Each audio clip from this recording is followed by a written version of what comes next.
일본은 이제 미국의 지침을 따르는 시대가 끝났다. 일본 총리실 핵심 실세의 이 한마디에 백악관이 발칵 뒤집혔습니다. 70년 동맹국이 미국 대통령의 허락도 없이 독도 상공에서 사격 통제 레이더를 쏘며 전쟁 직전까지 몰고 갔기 때문입니다. 30조 원 규모의 미일 합동훈련은 일방적으로 취소됐고 일본 함정 12척이 독도를 포위했습니다. 한국 따위가 우리를 막을 수 있다고 생각하나?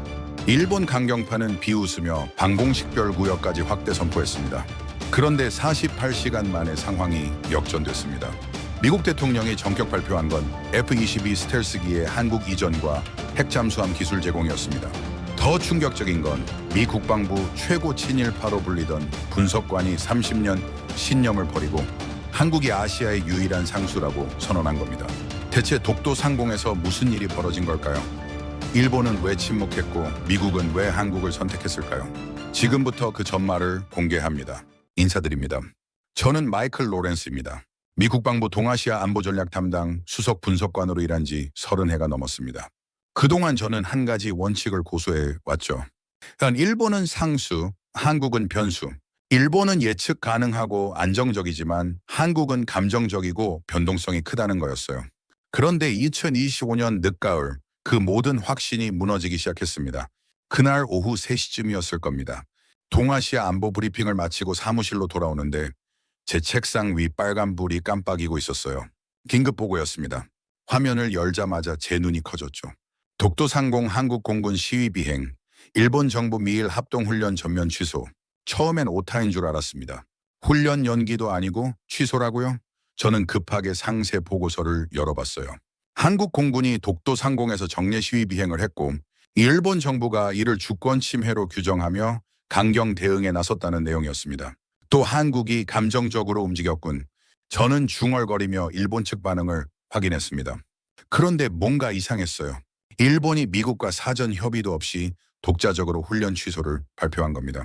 30년 경력 동안 이런 건 처음이었어요. 일본은 항상 미국의 눈치를 봤거든요. 심지어 작은 군사훈련 일정 조정도 우리한테 먼저 물어봤던 나라였습니다. 제 손이 마우스를 움직이며 다른 보고서를 열었어요. 한국 측 설명은 명확했습니다. 정례 비행이었고 국제법상 아무 문제가 없다는 거였죠. 오히려 일본이 언론을 총동원해 갈등을 확대하고 있다는 현지 분석도 함께 올라와 있었습니다. 이상한데 뭔가 퍼즐 조각이 맞지 않는 느낌이었어요. 제가 알던 일본이라면 이렇게 노골적으로 미국을 무시하진 않았거든요. 그 순간 책상 위 전화벨이 요란하게 울렸습니다. 로렌스, 지금 즉시 백악관으로 오시오. 국가안보보좌관실 켈러의 목소리였어요. 평소와 달리 날카롭고 긴장된 어조였습니다. 무슨 일입니까? 긴급 소집됐소? 대통령이 직접 브리핑을 듣겠다고 하셨어. 전화가 끊겼습니다. 레시담. 저는 서류를 집어들고 재킷을 걸쳤어요. 복도로 나서는 순간 동료 한 명이 제 옆을 스쳐 지나가며 말했습니다. 로렌스, 이번 건 심상치 않아 보이던데요. 그냥 일시적 마찰일 겁니다. 저는 자신 있게 대답했지만 속으론 확신이 서지 않았어요. 엘리베이터 안에서 저는 창밖을 바라봤습니다. 워싱턴의 가을 하늘은 여전히 맑았지만 제 안에선 뭔가 균열이 생기기 시작하고 있었습니다. 지금까지의 방정식이 통하지 않을 수도 있다는 그런 불길한 예감이 가슴 한편을 짓눌렀어요. 채오르면서 저는 독도가 표시된 지도를 떠올렸습니다. 그 작은 섬 하나가 어떻게 30년 동맹 구조를 흔들 수 있단 말인가. 하지만 백악관으로 향하는 내내 그 의문은 점점 더 선명한 불안으로 바뀌어갔습니다. 백악관 루스벨트룸에 들어서자 이미 주요 인물들이 자리를 채우고 있었습니다. 국무장관, 국방장관, 그리고 국가안보보좌관 리처드 켈러까지요. 테이블 중앙엔 대통령 트럼프가 앉아 있었고 그의 얼굴엔 불만이 가득했어요. 일본이 대체 뭘 하는 건지 모르겠군. 대통령이 테이블을 손가락으로 툭툭 두드리며 말했습니다. 그의 목소리엔 분노가 섞여 있었죠. 훈련 취소를 우리한테 먼저 통보도 안 하고 언론에 먼저 발표했어. 이건 동맹국이 할 짓이 아니야. 나한테 전화 한 통 없었다고. 켈러 보좌관이 자료를 펼치며 입을 열었습니다. 대통령님, 일본의 이번 행동은 단순한 한국 견제가 아닙니다. 미국의 아시아 전략 전체를 흔드는 도발이에요. 저는 조심스럽게 끼어들었어요. 대통령님, 제 분석으론 이번 사안의 본질은 한국의 과잉 대응입니다. 독도 문제는 오래된 갈등이고 한국이 감정적으로 시위 비행을 강행하면서 잠깐만요, 로렌스. 켈러가 제 말을 끊었습니다. 그의 눈빛이 날카로웠어요. 당신은 아직도 한국을 문제의 근원으로 보는 겁니까? 이번 건 다릅니다. 한국은 정례 비행을 했을 뿐이에요. 일본이 이걸 빌미로 미국의 체면을 건드린 겁니다. 우리 대통령에 대한 도전이라고요. 회의실 공기가 순식간에 팽팽해졌습니다. 저는 당황했어요. 30년 경력 동안 제 분석이 이렇게 정면으로 반박당한 건 처음이었거든요. 하지만 보좌관님, 일본은 예측 가능한 동맹국입니다. 그들이 우리를 시험할 리 없어요. 오히려 한국의 변동성이 예측 가능하다고요? 켈러가 비웃듯 말했습니다. 로렌스, 당신은 낡은 교과서를 보고 있는 겁니다. 한국의 군사력과 기술력은 이미 일본을 넘어섰어요. 반도체, 배터리, 조선, 방산 모든 분야에서요. 일본은 그걸 견제하려고 우리를 압박하는 겁니다. 국무장관이 끼어들었어요. 켈러의 말이 맞습니다. 일본 내부 정보를 보면 강경파가 주류로 올라섰어요. 그들은 미국 의존에서 벗어나 자율화를 추진 중입니다. 저는 입술을 깨물었습니다. 제가 30년 동안 쌓아온 분석 틀이 흔들리고 있었어요. 대통령이 저를 똑바로 바라봤습니다. 로렌스, 자네가 직접 가서 확인하게. 일본 먼저 들렀다가 한국도 가보라고. 미국의 입장을 분명히 전달하고 상황을 조율해. 자네가 제일 아시아를 잘 아니까. 알겠습니다, 대통령님. 저는 고개를 숙였지만 속으론 혼란스러웠습니다. 회의가 끝나고 복도로 나서는데 켈러가 제 어깨를 툭 쳤어요. 로렌스, 현장에 가면 생각이 바뀔 겁니다. 당신이 믿었던 일본은 이미 사라졌어요. 그의 말이 제 가슴에 박혔습니다. 저는 대답 없이 고개만 끄덕이고 걸음을 옮겼어요. 백악관을 나서면서 하늘을 올려다봤습니다. 구름 사이로 햇살이 비쳤지만 제 안의 세계는 점점 더 어두워지고 있었습니다. 그날 밤 저는 도쿄행 비행기 티켓을 예약했어요. 도쿄 나리타 공항에 내렸을 때 하늘은 잔뜩 흐려 있었어요. 11월 말 일본의 공기는 차갑고 건조했습니다. 저는 곧장 일본 외무성으로 향했어요. 과거 제가 자주 만났던 일본 관료들과의 네트워크를 활용할 생각이었습니다. 차 안에서 저는 도쿄 거리를 바라봤어요. 여전히 질서정연하고 깨끗한 도시였지만 뭔가 분위기가 달라진 느낌이었습니다. 거리 곳곳에 일본 국기가 평소보다 많이 걸려 있었고 전광판엔 독도 관련 뉴스가 계속 흘러나오고 있었어요. 외무성 회의실에 들어서자 총리실 핵심 실세인 아라이 다이치로가 저를 맞았습니다.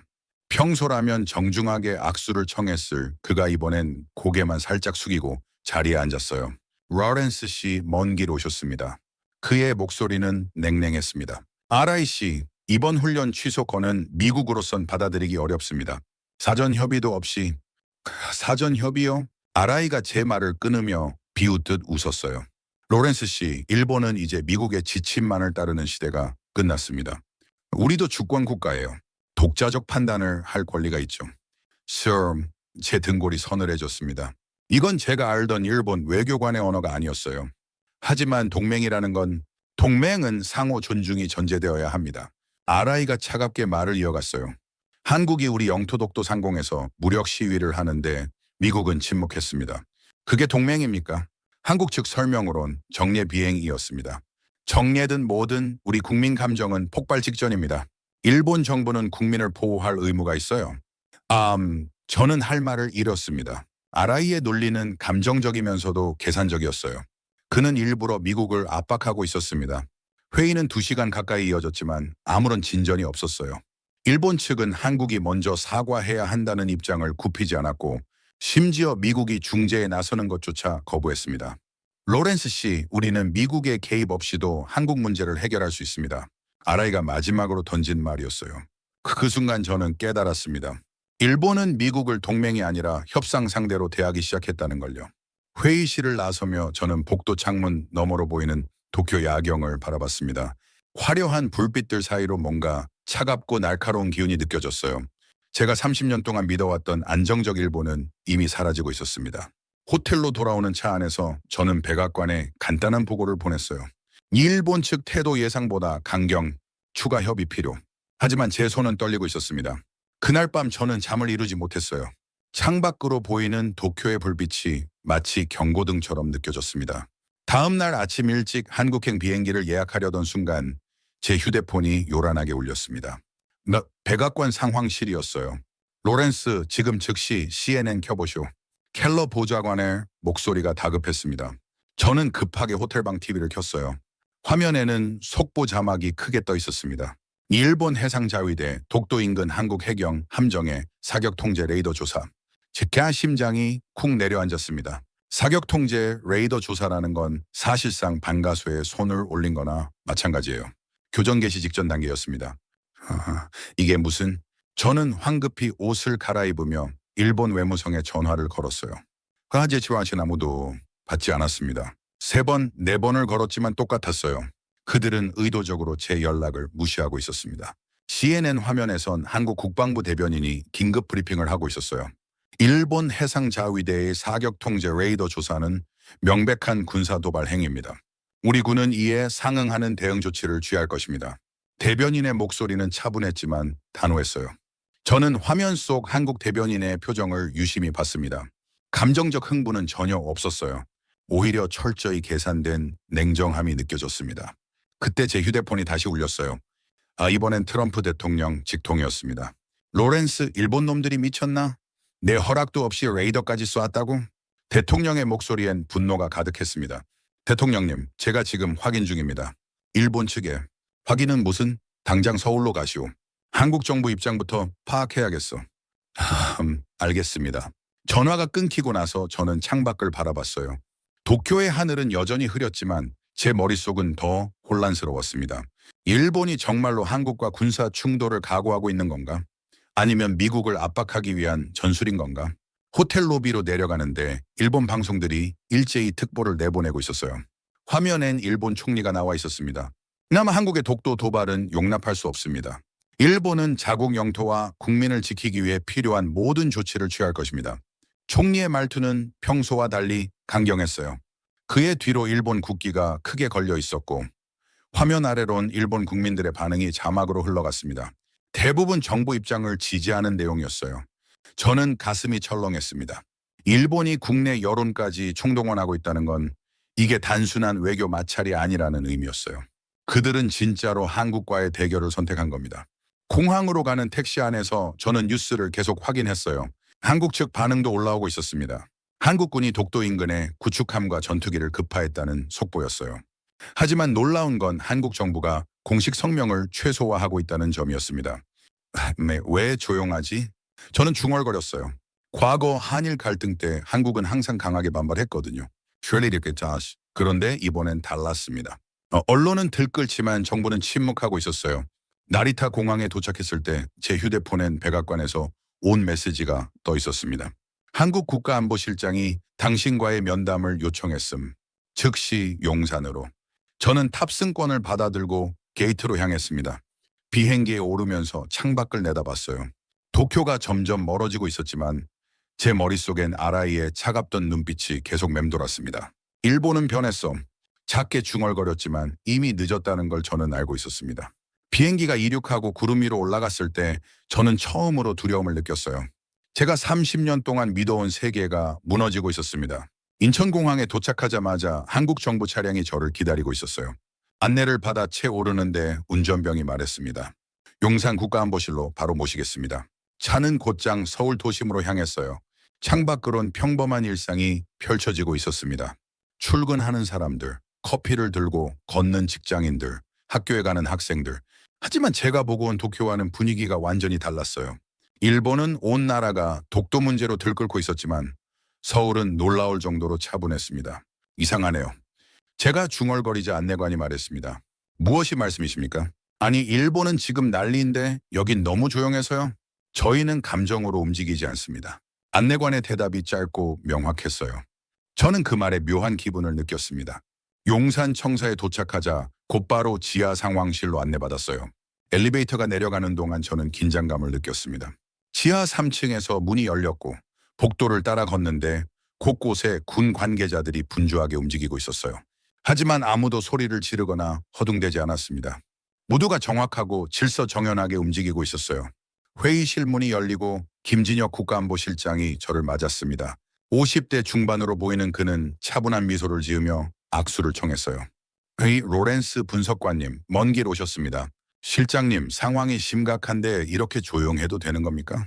제 질문에 김 실장은 잠시 미소를 지었습니다. 수월이 조용한 게 아닙니다.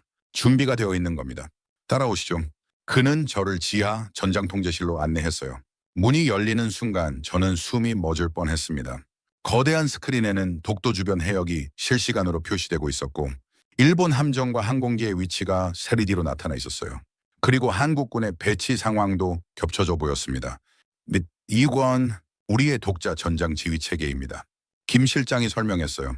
미국 위성망과 독립적으로 작동하죠. 일본 자위대의 모든 움직임을 실시간으로 추적하고 있습니다. 화면 속 일본 함정은 12척, 항공기는 8대가 독도 주변을 에워싸고 있었어요. 하지만 한국군 배치는 더 놀라웠습니다. 구축함, 잠수함, 전투기가 완벽한 포위망을 형성하고 있었거든요. 로렌스 분석관님, 김 실장이 중앙 스크린을 가리키며 말했습니다. 이건 훈련이 아닙니다. 일본은 이미 반가쇠를 걸었어요. 사격 통제 레이더 조사는 그 신호였습니다.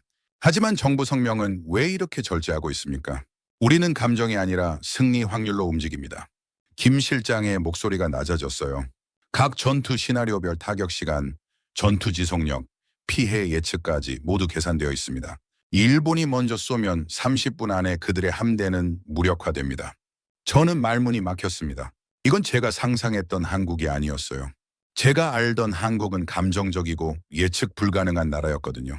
하지만 지금 제 앞에 있는 건 냉철하고 치밀한 전략 국가였습니다. 분석관님은 일본을 상수라고 믿으셨죠?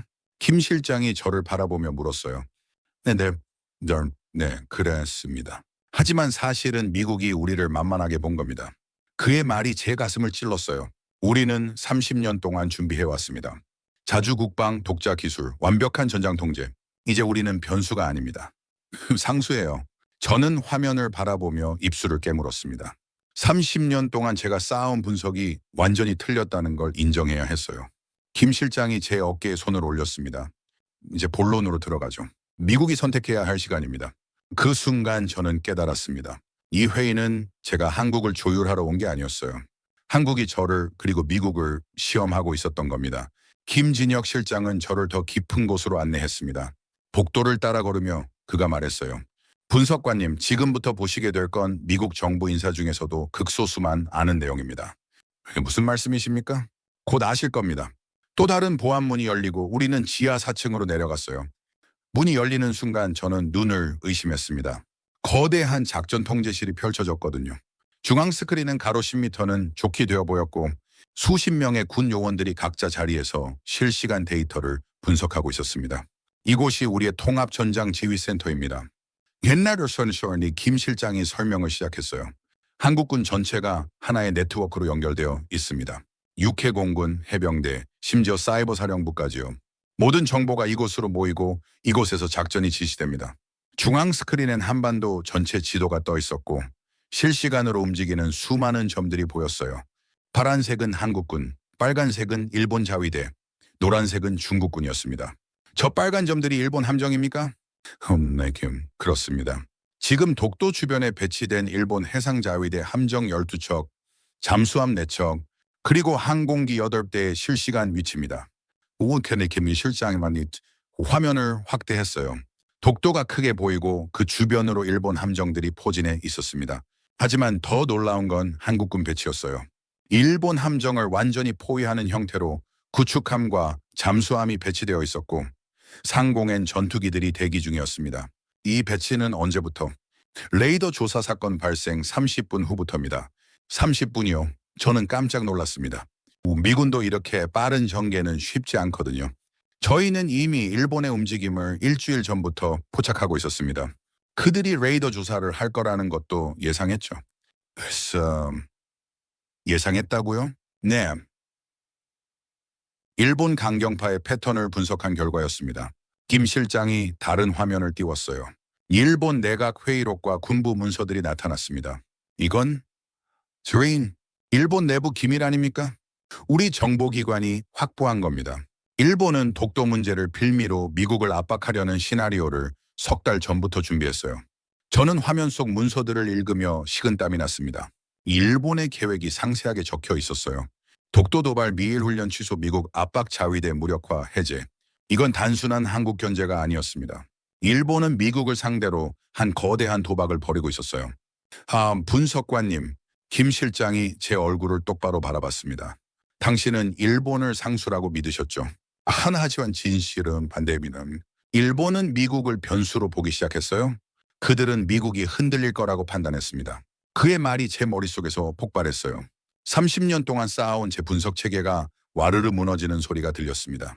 그렇다면 한국은 우리는 감정으로 대응하지 않습니다. 김 실장이 중앙 스크린을 가리켰어요. 승리 확률이 100%일 때만 움직입니다. 지금 이 순간도 우리는 일본의 모든 움직임을 파악하고 있어요. 그들이 반가세를 당기는 순간 30분 안에 그들의 함대는 무력화됩니다. 화면 속엔 시뮬레이션 영상이 재생되고 있었어요. 일본 함정들이 공격을 시작하면 한국 잠수함과 미사일이 어떻게 대응하는지 보여주는 영상이었습니다. 결과는 압도적이었어요. 일본 함대는 30분도 버티지 못했습니다. 이건 센헤이어스. 이것이 변수에서 상수가 된 나라의 방식입니다. 로렌스 분석관님. 김 실장의 목소리가 차분했지만 단호했어요. 저는 처음으로 한국을 조율해야 할 국가가 아니라 전략 파트너로 보기 시작했습니다. 아니, 어쩌면 미국보다 더 정확하게 상황을 읽고 있는 나라로요. 이제 본론으로 들어가죠. 김 실장이 저를 회의실로 안내하며 말했습니다. 그 순간 저는 알았어요. 제 세계관이 완전히 바뀌는 순간이 시작되고 있다는 걸요. 회의실은 놀랍도록 조용했습니다.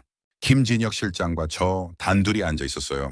테이블 위엔 따뜻한 차가 놓여 있었지만 저는 손도 대지 못했습니다. 분석관님. 김 실장이 입을 열었어요. 당신은 30년 동안 일본을 상수라고 믿으셨습니다. 하지만 솔직히 말씀드리자면 미국이 만만하게 본 건 우리였어요. 그의 말투엔 비난이 없었습니다. 오히려 오래 기다려온 대화를 시작하는 사람의 차분함이 느껴졌어요. 미국 입장에선 일본이 편했겠죠. 패정욱이었고 미군 기지를 받아들였고 말을 잘 들었으니까요. 저는 입술을 깨물었습니다. 반박할 말이 없었어요. 김 실장이 태블릿을 꺼내 화면을 제게 보여줬어요. 한국의 방산 수출액 작년 기준 170억 달러, 일본을 넘어섰습니다. 반도체 시장 점유율 세계 1위, 매트리얼 세계 1위, 조선 기술 세계 1위, 숫자들이 화면에 떠올랐습니다. 저는 그 숫자들을 알고 있었지만 이렇게 직접 보니 충격이 달랐어요. 그리고 이건 단순한 경제 지표가 아닙니다. 김 실장이 다른 화면을 띄웠어요. 이 모든 기술이 군사력과 직결되어 있어요. 우리의 K1 자주포는 전 세계로 수출됩니다. 우리의 잠수함 기술은 독자 설계로 발전했어요. 우리의 미사일 방어 체계는 이미 실전 배치되어 있습니다. 화면엔 한국 무기 체계들이 나타났어요. K1 자주포, KF-21 전투기, 현무미사일, 장보고급 잠수함. 하나하나가 세계 최고 수준이었습니다. 분석관님은 우리를 감정적이라고 보셨죠? 네, 그랬습니다. 우리가 감정적으로 보인 건 미국이 우리 말을 들어주지 않았기 때문입니다. 김 실장의 목소리가 조금 낮아졌어요. 독도 문제, 위안부 문제, 강제징용 문제. 우리는 역사적 정의를 요구했지만 미국은 항상 일본 편을 들었어요. 그게 동맹의 균형이라고 하시면서요. 저는 고개를 숙였습니다. 그의 말이 맞았어요. 미국은 늘 일본을 우선시했습니다. 하지만 이젠 다릅니다. 김 실장이 저를 똑바로 바라봤어요. 우리는 더 이상 미국의 시혜를 기다리지 않습니다. 우리 스스로 지킬 힘이 있으니까요. 그리고 미국도 이제 선택해야 합니다. 낡은 동맹 구조를 유지할 건지 아니면 새로운 파트너십을 만들 건지요. 그의 말은 협박이 아니었어요. 오히려 제안에 가까웠습니다. 저는 처음으로 김 실장의 눈을 제대로 바라봤어요. 그 눈엔 분노도 원망도 없었습니다. 다만 확신이 있었어요. 한국이 더 이상 변수가 아니라 상수라는 확신. 실장님, 한 가지만 묻겠습니다. 말씀하세요. 한국은 정말 미국 없이도 일본과 맞설 수 있습니까? 김 실장이 잠시 미소를 지었어요. 분석관님, 우리는 그런 질문을 받고 싶지 않습니다. 우리가 원하는 건 공정한 동맹이에요. 서로를 존중하고 서로의 힘을 인정하는 관계 말입니다. 그 순간 저는 깨달았어요. 제가 30년 동안 한국을 잘못 봤다는 걸. 한국은 미국에 의존하려는 게 아니었어요. 동등한 파트너가 되길 원했던 겁니다. 이제 일본이 왜 위험한지 보여드리겠습니다. 김 실장이 일어서며 말했습니다. 저는 그를 따라 일어섰어요. 제 안에서 뭔가 변하고 있었습니다. 김진혁 실장이 다시 화면을 띄웠습니다. 이번엔 일본 내각회의 녹취록이었어요. 일본어로 적혀 있었지만 옆에 영어 번역이 함께 나타났습니다. 이건 이틀 전 일본 총리 관저에서 열린 비공개 회의 내용입니다. 어떻게 이걸 우리 정보력을 과소평가하지 마십시오. 김 실장이 화면을 가리켰어요. 회의록을 읽는 순간 제 등골이 서늘해졌습니다. 독도 문제는 시작에 불과하다. 우리의 진짜 목표는 미국의 아시아 영향력을 약화시키고 일본의 자율권을 확대하는 것이다. 일본 총리의 말이었어요. 저는 다음 문장을 읽으며 숨이 막혔습니다. 한국과의 충돌은 미국을 시험하는 과정이다. 만약 미국이 한국 편을 들면 우리는 미일 동맹 재구성을 요구하고 일본 편을 들면 한국을 고립시킬 수 있다. 어느 쪽이든 우리에게 유리하다. 이건 일본은 미국을 의지하는 게 아니라 압박하고 있는 겁니다. 김 실장이 다른 문서를 띄웠어요. 이건 일본 방위성 내부 전략 문서입니다. 보십시오. 화면엔 일본의 중장기 전략이 상세히 적혀 있었어요.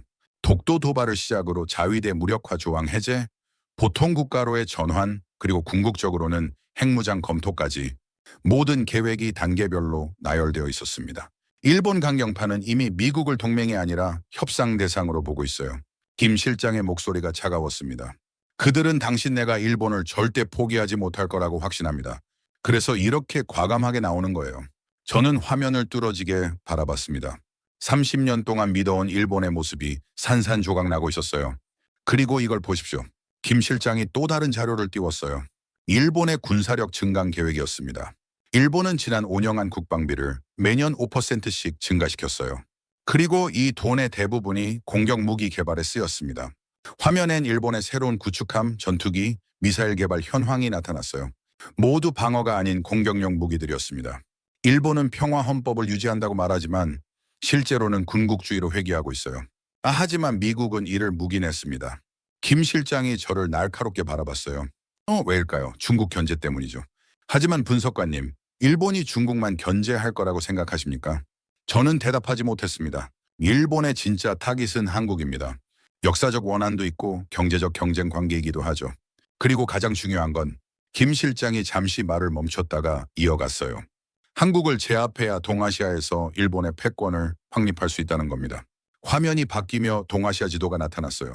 한국, 일본, 중국의 경제력과 군사력이 그래프로 표시되어 있었습니다. 10년 전만 해도 일본이 압도적이었습니다. 하지만 지금은 우리가 여러 분야에서 일본을 앞섰어요. 이게 그들을 두렵게 만드는 겁니다. 김 실장이 한국의 반도체, 배터리, 조선 분야 점유율을 가리켰어요. 이 기술들이 없으면 현대전쟁은 불가능합니다. 반도체 없이 미사일을 만들 수 없고 배터리 없이 드론을 날릴 수 없어요. 그리고 이 모든 걸 한국이 쥐고 있습니다. 저는 화면을 보며 입을 다물지 못했어요. 미국이 왜 한국을 과소평가했는지, 그리고 일본이 왜 이렇게 필사적인지 이제야 이해가 됐습니다. 훌케냥 분석관님, 김 실장이 제 어깨에 손을 올렸어요. 당신이 일본을 상수라고 믿는 동안 일본은 미국을 변수라고 판단했습니다. 이제 누가 틀렸는지 아시겠습니까? 저는 고개를 끄덕일 수밖에 없었습니다. 그 순간 제 휴대폰이 울렸어요. 백악관이었습니다. 화상회의가 연결되자 백악관 상황실이 화면에 나타났습니다. 트럼프 대통령과 NSC 주요 인사들이 모여 있었어요. 로렌스, 상황이 어떻소? 대통령이 먼저 물었습니다. 그의 얼굴엔 피곤함과 분노가 동시에 묻어 있었어요. 대통령님, 제가 보고 드릴 게 많습니다. 저는 심호흡을 하고 입을 열었어요. 먼저 일본에 대한 제 분석이 완전히 틀렸습니다. 회의실이 조용해졌습니다. 켈러 보좌관이 눈을 크게 떴어요. 아라세네더와 로렌스, 무슨 소리요? 일본은 우리를 동맹으로 보지 않습니다. 협상 대상으로 보고 있어요. 그들은 독도 문제를 빌미로 미국을 압박하고 궁극적으로는 자위대 무력화 조항 해제와 군사 자율권 확대를 노리고 있습니다. 저는 한국 측에서 받은 자료들을 화면에 공유했어요. 일본 내각 회의록, 방위성 문서, 군비 증강 계획, 모든 증거를 보여줬습니다. 이건 확실한 겁니까? 국무장관이 물었어요. 한국 정보당국이 확보한 자료입니다. 저도 처음엔 믿기 어려웠지만 도쿄에서 직접 겪은 일본 측 태도와 일치합니다. 트럼프 대통령이 테이블을 쾅 쳤습니다. 저 일본 놈들이 나한테 사과를 요구했어? 훈련 취소해놓고 우리한테 사과하라고? 그게 그들의 전략입니다, 대통령님. 제가 말을 이었어요. 일본은 미국이 자신들을 절대 포기하지 못할 거라고 확신합니다. 그래서 이렇게 대담하게 나오는 겁니다. 켈러 보좌관이 끼어들었어요. 그렇다면 한국은 어떻습니까? 그들의 입장은? 저는 잠시 망설였습니다. 그리고 30년 경력 중 가장 큰 결단을 내렸어요. 한국은 변수가 아닙니다. 아시아의 유일한 상수입니다. 회의실이 다시 조용해졌습니다. 모두가 저를 바라봤어요. 로렌스, 정신 차리시오. 당신이 그동안 주장한 게, 제가 틀렸습니다. 저는 단호하게 말했어요. 한국의 군사력, 기술력, 경제력은 이미 일본을 넘어섰습니다. 그리고 가장 중요한 건 한국이 감정이 아니라 전략으로 움직인다는 겁니다. 지금 이 순간에도 한국군은 일본 자위대를 완벽하게 포위하고 있어요.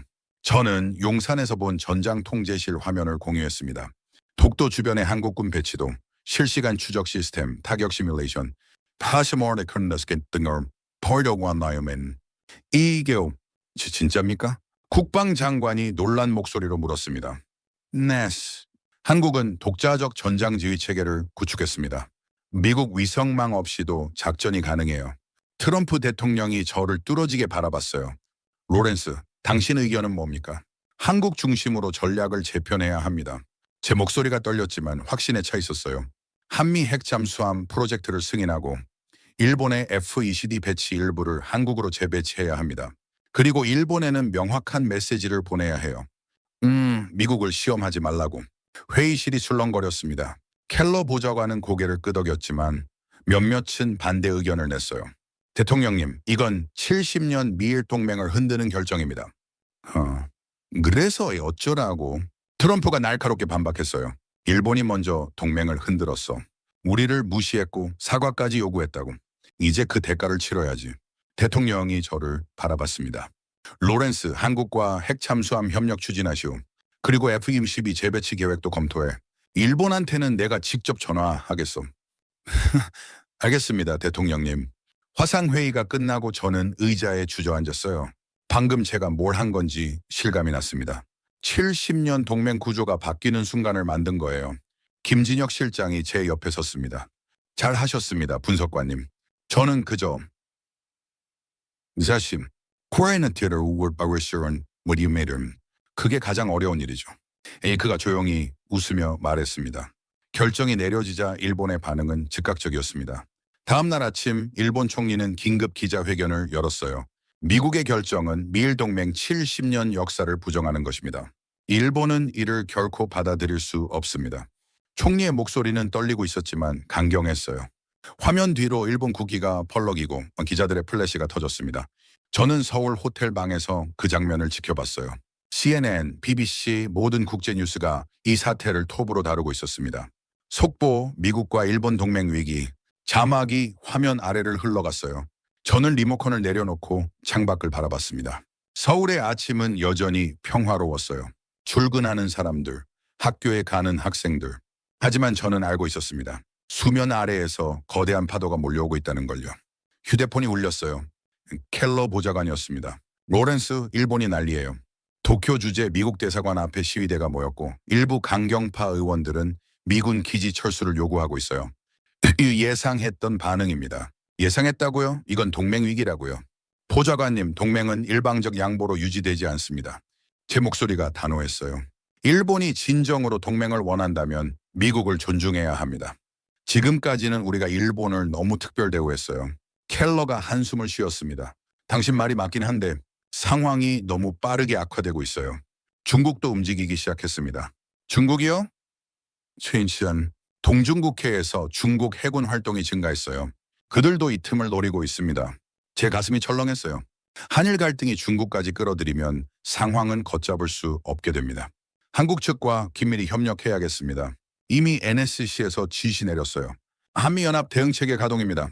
전화가 끊기고 저는 용산으로 향했어요. 김진혁 실장이 이미 저를 기다리고 있었습니다. 분석관님, 중국 해군 움직임 파악하셨죠? 네, 디더우. 우려스럽습니다. 우리도 이미 대비하고 있습니다. 김 실장이 화면을 띄웠어요. 동중국해와 독도 주변 해역이 동시에 표시되었습니다. 중국은 한일 갈등으로 미국의 주의가 분산되길 바라고 있어요. 하지만 우리와 미국이 연합하면 중국도 함부로 못 움직입니다. 화면엔 한미연합 해군의 배치도가 나타났어요. 한국 해군과 주일미군, 주한미군이 하나의 네트워크로 연결되어 있었습니다. 문제는 일본입니다. 김 실장이 독도 주변을 확대했어요. 일본 자위대가 아직 철수하지 않았어요. 오히려네님과 추가 함정을 보내고 있습니다. 도발을 계속하겠다는 겁니까? 그들은 미국이 결국 굴복할 거라고 믿고 있어요. 그 순간 경보음이 울렸습니다. 통제실 요원이 급하게 보고했어요. 실장님, 일본이 독도 주변 방공식별구역 확대를 발표했습니다. 저는 화면을 뚫어지게 봤어요. 일본이 그은 새로운 방공식별구역선은 독도 상공을 완전히 포함하고 있었습니다. 이건 사실상 독도 주권 선포나 마찬가지였어요. 저는 미쳤군요. 제가 중얼거리자 김 실장이 냉정하게 말했습니다. 아닙니다. 계산된 도발이에요. 그들은 끝까지 밀어붙이려는 겁니다. 한국은 어떻게 대응할 겁니까? 이 김 실장이 저를 바라봤어요. 그의 눈빛이 차가웠습니다. 미국이 흔들리면 우리는 단독 대응을 선택할 수도 있습니다. 그 말이 제 가슴을 짓눌렀어요. 한국의 단독 대응은 곧 한일 무력 충돌을 의미했습니다. 김진혁 실장의 말이 끝나기도 전에 통제실에 붉은 경보등이 켜졌습니다. 귀를 찢는 사이렌 소리가 울려 퍼졌어요. 저는 반사적으로 중앙 스크린을 올려다봤습니다. 빨간 점 2개가 빠른 속도로 독도를 향해 달려가고 있었어요. 젊은 요원이 다급하게 보고했습니다. 일본 항공자위대 전투기 2대가 독도로 급상승 중이라는 거였어요.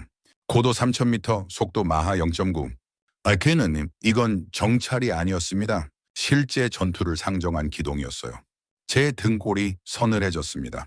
김 실장이 침착하게 대응 상황을 물었어요. 강릉 기지에서 F-35의 4대, 대구에서 F-15K 6대가 긴급 출격했다는 보고가 올라왔습니다. 화면 속 파란 점들이 일제히 독도를 향해 움직였어요.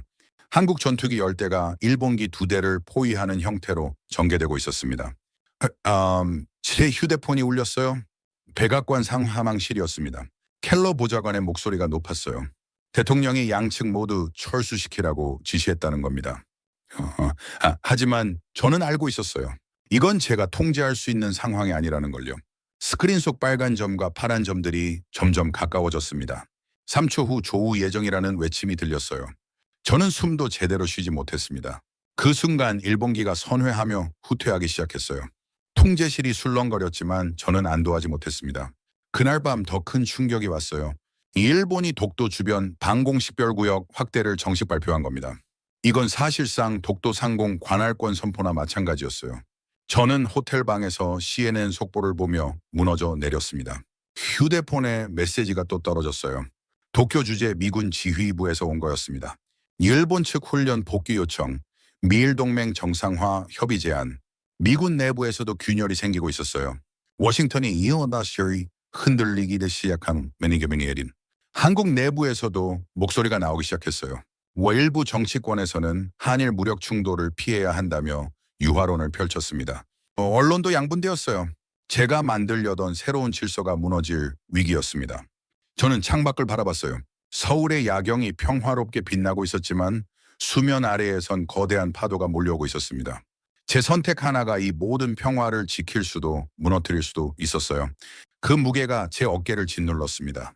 밤 11시가 넘어서 저는 용산 벙커 안작은 휴게실에 혼자 앉아 있었습니다. 통제실은 여전히 불이 환하게 켜져 있었고 요원들은 교대 없이 계속 근무 중이었어요. 저는 식은 커피를 마시며 지난 30년을 돌아봤습니다. 김진혁 실장이 조용히 들어와 제 옆에 앉았어요. 그도 커피를 들고 있었습니다. 우리는 한동안 말없이 창밖만 바라봤어요. 서울의 불빛들이 반짝이고 있었습니다. 셔리니넘 실장이 먼저 입을 열었어요. 미국이 흔들리면 한국은 단독 대응을 선택할 거라고 했습니다. 그 말에 제 가슴이 철렁했어요. 단독 대응은 곧 한일 무력 충돌을 의미했으니까요. 저는 떨리는 목소리로 물었습니다. 혹시 핵무장까지 고려하는 거냐고요. 실장의 대답은 명확했어요. 기술은 이미 있고 결심만 하면 1년 안에 가능하다고 했습니다. 이건 협박이 아니라 현실적 선택지라고 덧붙였어요. 제 손에 쥔 커피잔이 떨렸습니다. 한국의 핵무장은 동아시아 전체를 뒤흔들 사안이었어요. 중국, 러시아, 일본 모두 가만히 있지 않을 겁니다. 핵 도미노가 시작될 수도 있었어요. 실장이 제게 말했습니다. 제가 믿는 길을 가라고요. 진실을 봤으니 이제 그 진실을 지킬 용기가 있는지 스스로에게 물어보라고 했어요. 그리고 조용히 자리를 떴습니다. 저는 혼자 남아 창밖을 바라봤어요. 저 불빛 하나하나가 사람들의 삶이고 평화고 미래였습니다. 제 선택 하나가 그 모든 걸 지킬 수도 무너뜨릴 수도 있었어요. 30년 동안 일본을 상수라 믿었던 제가 이제 그 모든 걸 뒤집으려 하고 있었습니다. 만약 제가 틀렸다면요? 만약 이 선택이 전쟁으로 이어진다면요? 두려움이 밀려왔습니다. 하지만 동시에 확신도 들었어요. 용산에서 본 한국의 실체, 일본의 변질된 모습, 그 모든 게 진실이었으니까요. 저는 더 이상 과거로 돌아갈 수 없었습니다.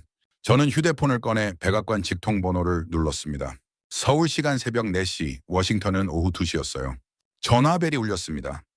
제 심장도 함께 뛰었어요. 켈러 보좌관이 전화를 받았습니다. 왜 이 시간에 전화하냐고 물었어요. 저는 떨리는 목소리로 말했습니다. 대통령님과 직접 통화해야 한다고요. 한국이 핵무장을 검토하고 있다고 말했어요. 전화 너머로 침묵이 흘렀습니다. 몇 초 후 켈러의 목소리가 다시 들렸어요. 지금 농담하는 거냐고 물었습니다. 저는 단호하게 대답했어요. 진담이라고 한국안보실장이 직접 말했다고 전했습니다. 잠시 기다리라는 말과 함께 전화가 보류되었어요.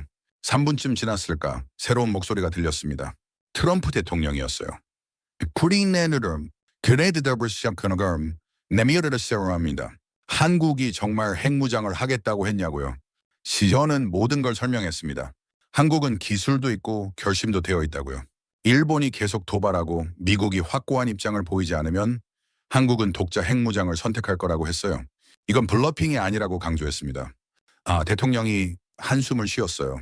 일본 때문에 한국까지 핵무장하면 동아시아 전체가 핵 도미노가 된다고 말했습니다. 저는 그렇기 때문에 미국이 지금 선택해야 한다고 답했어요. 저는 용기를 내어 제 의견을 말했습니다. 한국과의 새로운 파트너십을 공식화하라고요. 핵 잠수함 협력, F-22 재배치, 모든 걸 공개적으로 발표하라고 했습니다. 그리고 일본에는 명확한 메시지를 보내야 한다고 덧붙였어요. 드너면 대통령이 물었습니다. 30년 동안 일본을 믿어온 제가 지금 일본을 버리라고 하는 거냐고요. 저는 목소리에 힘을 주고 대답했어요. 일본을 버리는 게 아니라 진실을 선택하는 거라고요. 일본은 변했고 한국은 성장했습니다. 한국은 이제 진정한 파트너가 될 수 있다라고 말했어요. 아니, 이미 되어 있다고 확신에 차서 말했습니다. 문커처는 대통령이 다시 물었어요. 이게 옳은 선택이라고 확신하냐고요. 저는 제 30년 경력을 걸겠다고 답했습니다. 침묵이 흘렀어요. 그 침묵이 영혼처럼 느껴졌습니다. 그리고 마침내 대통령이 말했어요. 좋다고 NSC를 긴급 소집하겠다고 했습니다. Sir와의 컨베이션, 저는 왕연을 끊게 마수입니다. 저는 휴대폰을 내려놓고 창밖을 바라봤어요. 서울의 새벽 하늘이 밝아오고 있었습니다. 30년 믿어온 세계가 무너지고 새로운 세계가 시작되는 순간이었어요. 이틀 후 워싱턴과 서울에서 동시에 한미 공동 기자회견이 열렸습니다. 저는 서울 외교부 브리핑룸에 서 있었어요. 수십 명의 기자들이 자리를 가득 메웠고 카메라 플래시가 끊임없이 터졌습니다. 한국 외교부 장관이 발표문을 읽기 시작했어요. 대한민국과 미합중국의 새로운 전략적 파트너십, 핵 잠수함 기술 협력, 첨단 무기체계 공동 개발, 하나하나 발표될 때마다 기자들이 술렁거렸습니다. 대형 스크린엔 백악관 브리핑룸이 중계되고 있었어요. 트럼프 대통령이 단호한 목소리로 말했습니다. 미국은 일본의 독도 도발을 즉각 중단할 것을 요구한다고요. 독도는 한국의 실효 지배해 있으며 현상 변경 시도는 용납될 수 없다고 했습니다. 대통령은 이어서 말했어요. 동맹은 상호 존중을 전제로 한다고요. 일본이 신뢰를 회복하려면 먼저 도발을 멈춰야 한다고 했습니다. 70년 동맹 구조가 흔들리는 순간이었어요. 발표가 끝나자 질문이 쏟아졌습니다. 저는 마이크 맨너 앞에 섰어요. 한 기자가 물었습니다. 이번 결정이 미일 동맹을 위협한다는 비판에 대해 어떻게 생각하냐고요. 저는 차분하게 답했습니다. 동맹은 일방적 양보가 아니라고요. 그때 긴급 속보가 떴습니다. 일본 해상자위대가 독도 주변 함정 철수를 시작했다는 내용이었어요. 브리핑룸이 술렁거렸습니다. 저는 김진혁 실장을 봤어요. 그가 조용히 고개를 끄덕였습니다. 이어서 또 다른 속보가 나왔어요. 일본 총리가 독도 관련 입장을 재검토하겠다고 발표했다는 겁니다. 일본이 물러서기 시작한 거였어요. 미국의 명확한 메시지 앞에서 그들도 더 이상 버틸 수 없었던 겁니다. 저는 용산 통제실로 이동했습니다. 중앙 스크린엔 실시간 상황이 표시되고 있었어요. 일본 함정들을 나타내는 빨간 점들이 하나둘씩 독도에서 멀어지고 있었습니다. 한국 해군은 조용히 그 모습을 감시하고 있었어요. 김 실장이 제 옆에 섰습니다. 우리는 말없이 화면을 바라봤어요. 독도 위기가 끝나가고 있었습니다. 하지만 이건 단순한 위기 해결이 아니었어요. 새로운 시대의 시작이었습니다.